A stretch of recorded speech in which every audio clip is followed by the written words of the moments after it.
कल्पना कीजिए जिस जमीन पर हम इस वक्त बेहद स्थिर बैठे हैं ना, वो वास्तव में हजारों किलोमीटर प्रति घंटे की रफ्तार से अंतरिक्ष के अंधेरे में घूम रही है। बिल्कुल। और हैरानी की बात यह है कि हमें इस भयंकर गति का जरा सा भी एहसास तक नहीं होता। वेलकम टू मंजिल विद अंसारी। हाँ, यही है आपकी मंजिल, मंजिल विद अंसारी के साथ। आज के इस डीप डाइव में, या कहें इस विस्तृत विश्लेषण में, हमारे पास भूगोल मॉड्यूल के बेहद शानदार नोट्स हैं। एकदम सही। आज का विषय है पृथ्वी की गतियां। ये असल में एक एग्जाम मास्टर क्लास है जिसे विशेष रूप से यूपीएससी, एसएससी, स्टेट पीसीएस और टेट जैसी परीक्षाओं के लिए डिजाइन किया गया है। तो चलिए शुरू करते हैं। अब बात करते हैं हमारे ब्रह्मांड की गतिशीलता की। मतलब ये एक ऐसा विषय है जो न सिर्फ परीक्षा के नजरिए से महत्वपूर्ण है, बल्कि ये हमारे अस्तित्व का ही आधार है। हम अक्सर बिना सोचे समझे मान लेते हैं कि सुबह सूरज निकलेगा और रात को चांद आएगा। सही कहा, लेकिन इसके पीछे का जो कॉस्मिक सेटअप है ना, वो किसी साइंस फिक्शन से कम नहीं है। पुरानी सभ्यताओं में ये गलत धारणा बहुत गहराई तक बैठी थी, जिसे हम जियोसेंट्रिक थियरी कहते हैं। जियो मतलब पृथ्वी और सेंट्रिक मतलब केंद्र, है ना? बिल्कुल। लोगों को लगता था कि चूंकि हमें तो कोई गति महसूस नहीं हो रही है, इसलिए पृथ्वी बिल्कुल स्थिर है और सूर्य, तारे सब हमारा चक्कर लगा रहे हैं। अरे, ये साइंस फिक्शन वाली बात सदियों तक इंसानों को समझ ही नहीं आई थी। इंसान का अहंकार भी कमाल का था। सबको यही लगता था कि हम ब्रह्मांड के बिल्कुल वीआईपी हैं। हाँ, लेकिन फिर निकोलस कॉपरनिकस आए। उन्होंने हेलियोसेंट्रिक सिद्धांत दिया, जहां हेलियो यानी सूर्य। अच्छा। उन्होंने साबित किया कि सूर्य केंद्र में है और हमारी पृथ्वी सहित बाकी ग्रह उसका चक्कर लगा रहे हैं। मतलब हमारी पृथ्वी स्थिर तो बिल्कुल नहीं है। बिल्कुल नहीं। ये एक साथ दो बहुत ही जटिल गतियां कर रही है। अब समझते हैं प्रदीप्ति वृत्त को, जिसे सर्कल ऑफ इल्यूमिनेशन भी कहते हैं। हाँ, क्योंकि पृथ्वी एक गोल है तो सूर्य की रोशनी एक बार में केवल आधे हिस्से पर ही पड़ सकती है। एकदम सही। ये ग्लोब पर एक ऐसी काल्पनिक रेखा है जो दिन वाले प्रकाशित भाग और रात वाले अप्रकाशित भाग को बांटती है। तो मेरे मन में एक सवाल आ रहा है, अगर मैं पृथ्वी के बिल्कुल बीचों बीच से एक अक्ष या एक्सिस मान लूं, तो क्या ये रेखा उसी अक्ष के बिल्कुल ऊपर से गुजरती है? नहीं, और ध्यान दीजिए, ये एग्जाम में पूछा जाता है। अच्छा? हाँ, प्रदीप्ति वृत्त अक्ष के साथ मेल नहीं खाता। ऐसा क्यों? क्योंकि पृथ्वी अंतरिक्ष में बिल्कुल सीधी 90 डिग्री पर नहीं है। ये अपने अक्ष पर 23.5 डिग्री यानी 23.5 डिग्री झुकी हुई है। इसी वजह से ये रेखा अक्ष से हमेशा अलग रहती है। ये 23.5 डिग्री का झुकाव आगे चल के बहुत बड़ा खेल करने वाला है, मुझे ऐसा लग रहा है। बिल्कुल करेगा, लेकिन पहले उन दो गतियों को समझते हैं। हाँ। पहली है घूर्णन गति या रोटेशन, हाँ। जो अक्ष पर होती है, यानी दैनिक गति। हाँ। और दूसरी है परिक्रमण गति या रेवोल्यूशन, जो सूर्य के चारों ओर दीर्घ वृत्ताकार कक्षा में होती है, जिसे हम वार्षिक गति कहते हैं। समझ गए। अब बात करते हैं घूर्णन गति की दिशा और समय की। दिशा तो पश्चिम से पूर्व होती है ना, क्योंकि सूर्योदय हमेशा पूर्व में होता है। एकदम परफेक्ट। सूर्य वास्तव में कहीं नहीं जा रहा है। और समय की बात करें तो सटीक समय 23 घंटे 56 मिनट और 4 सेकंड है। और स्पीड क्या होती है इसकी? भूमध्य रेखा पर ये 1662 किलोमीटर प्रति घंटा होती है। बाप रे, 1662 किलोमीटर प्रति घंटा, ये तो बहुत ज्यादा है। लेकिन मैंने कहीं पढ़ा था कि ध्रुवों पर ये गति शून्य हो जाती है। ऐसा क्यों? इसे एक घूमते हुए विशाल पहिए की तरह समझिए। भूमध्य रेखा पहिए का सबसे बाहरी किनारा है। हाँ। जिसे 24 घंटे में बहुत बड़ी परिधि तय करनी है, तो दूरी ज्यादा है, इसलिए स्पीड ज्यादा होगी। हाँ, लॉजिकल है। ध्रुव एग्र में वो अपनी जगह से हिलते ही नहीं, बस वहीं घूम जाते हैं, इसलिए वहां गति शून्य होती है। और हाँ, यहाँ सौर दिवस और नक्षत्र दिवस का भी अंतर आता है। सौर दिवस मतलब सूर्य को रेफरेंस मानना। बिल्कुल। और अगर किसी दूर के तारे को रेफरेंस माने तो उसे नक्षत्र दिवस कहते हैं। इन दोनों में कुछ मिनटों का मामूली सा अंतर आ जाता है। अच्छा, ये तो हुई दिन रात की बात। लेकिन मेरे दिमाग में एक ख्याल आ रहा है, अगर पृथ्वी अचानक घूमना बंद कर दे तो क्या होगा? ये भूगोल का एक बहुत ही शानदार कॉन्सेप्ट है। अगर पृथ्वी रुक जाए तो एक हिस्सा हमेशा सूर्य की तरफ रहेगा और उबलता रहेगा। हे भगवान! और जो दूसरा हिस्सा अंधेरे में होगा, वो हमेशा के लिए बर्फ में जम जाएगा।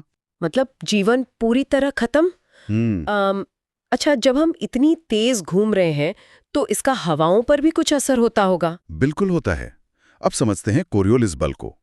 पृथ्वी के घूमने के कारण हवाएं और समुद्री धाराएं उत्तरी गोलार्ध में अपनी दाईं ओर मुड़ जाती हैं। अच्छा, राइट साइड में। हाँ, और दक्षिणी गोलार्ध में बाईं ओर मुड़ जाती हैं।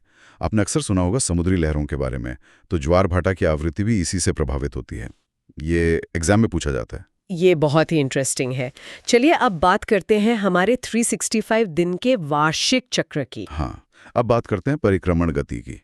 पृथ्वी सूर्य का चक्कर 29.78 किलोमीटर प्रति सेकंड की औसत गति से लगाती है। एक सेकंड में लगभग 30 किलोमीटर। बिल्कुल। और एक चक्कर पूरा करने में 365 दिन, 5 घंटे और 48 मिनट लगते हैं। तो यहीं पर वो लीप ईयर वाला गणित काम आता है ना, जो हम 6 घंटे बचा लेते हैं। एकदम सही। वो बचे हुए लगभग 6 घंटे 4 साल में 24 घंटे बन जाते हैं। मतलब पूरा एक दिन। हाँ, और यही एक दिन हम 29 फरवरी के रूप में जोड़ देते हैं, जिसे अधिवर्ष कहते हैं। समझ गए। और इसी परिक्रमण और पृथ्वी के झुकाव से मौसम बदलते हैं। हाँ, इसी वजह से दिन रात छोटे बड़े होते हैं और ऋतु परिवर्तन होता है, जैसे उत्तरायण और दक्षिणायन। लेकिन एक समय ऐसा भी तो आता होगा जब किरणें बिल्कुल बीच में गिरती हों। बिल्कुल। अब समझते हैं उस स्थिति को जब दिन और रात बराबर होते हैं। इसे विषुव या इक्विनॉक्स कहते हैं। इस समय सूर्य की किरणें 0 डिग्री अक्षांश पर सीधी गिरती हैं। और इसकी तिथियां क्या हैं? इसकी 2 तिथियां हैं, 21 मार्च जिसे वसंत विषुव कहते हैं और 23 सितंबर जिसे शरद विषुव कहते हैं। अच्छा, अब अगर भारत की बात करें तो जून में भयंकर गर्मी होती है और दिन बड़े होते हैं। क्योंकि 21 जून को कर्क रेखा पर सूर्य की किरणें सीधी पड़ती हैं। इसे कर्क संक्रांति या समर सोलिस्टिस कहते हैं। और ध्यान रहे, ये एग्जाम में पूछा जाता है कि भारत या उत्तरी गोलार्ध का सबसे बड़ा दिन कौन सा है, तो वो 21 जून है। और सर्दियों में, मतलब दिसंबर के समय? 22 दिसंबर को मकर रेखा पर सीधी किरणें पड़ती हैं, मकर संक्रांति के समय।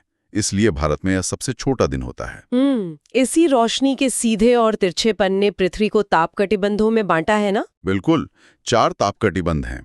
पहला उष्ण कटिबंध 30 डिग्री उत्तर से 30 डिग्री दक्षिण के बीच, जहां बहुत गर्मी होती है। हाँ। फिर उपोष्ण कटिबंध 30 से 40 डिग्री, फिर शीतोष्ण 40 से 60 डिग्री, जहां मौसम सामान्य रहता है, और आखिर में ध्रुवों के पास शीत कटिबंध, जहां हमेशा बर्फ रहती है। अब बात करते हैं एक बेहद हैरान करने वाले तथ्य की।